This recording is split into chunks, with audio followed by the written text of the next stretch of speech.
بسم اللہ کے اس آیت کے بہت زیادہ فائدے ہیں۔ مثلا اگر کوئی انسان یہ چاہے کہ شیطان کا اس کے اوپر تسلط نہ ہو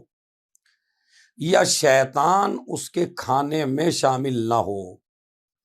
یا شیطان کا اس کے گھر پہ بسیرا نہ ہو،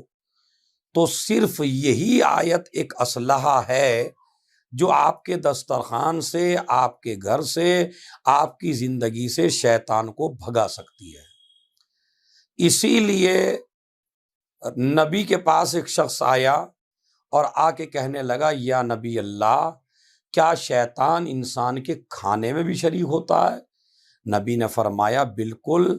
انسان نبی کے جب دسترخوان بچھتا ہے نا آپ کے گھروں پر، تو سب سے پہلے اس دسترخوان پہ شیطان آ کے بیٹھ جاتا ہے،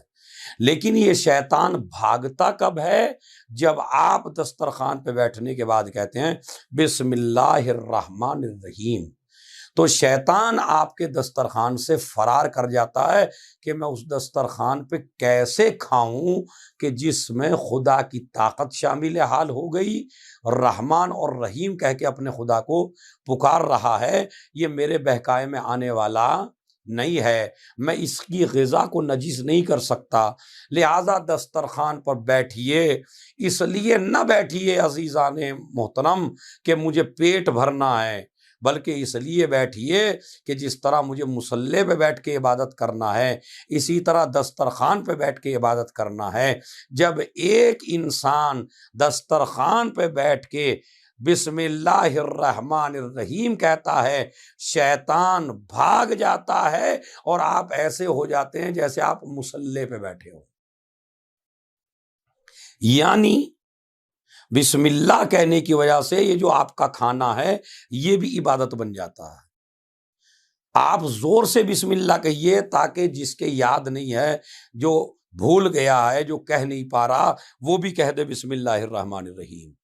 میں گزارش کروں گا ان میزبان حضرات سے کہ جن کے مہمان کے دسترخوان زیادہ بچتے ہیں اور اکثر لوگ مہمان ان کے آیا کرتے ہیں، تو میری گزارش ہے اس میزبان سے، اگر آپ اپنے دسترخوان پر نعمتوں کا دوام چاہتے ہیں، اگر آپ اپنے دسترخوان پر نعمتوں کی زیادتیاں چاہتے ہیں، اگر آپ یہ چاہتے ہیں کہ ہم دنیا میں کبھی فقیر نہ ہوں، ہم کبھی مسکین نہ ہوں، ہمارے رزق میں ہمیشہ برکت ہو، نعمتوں کا نزول ہمارے اوپر ہوتا رہے، تو آپ کو ایک کام کرنا ہے، جب بھی مہمان بیٹھے کہیے بسم اللہ الرحمن الرحیم۔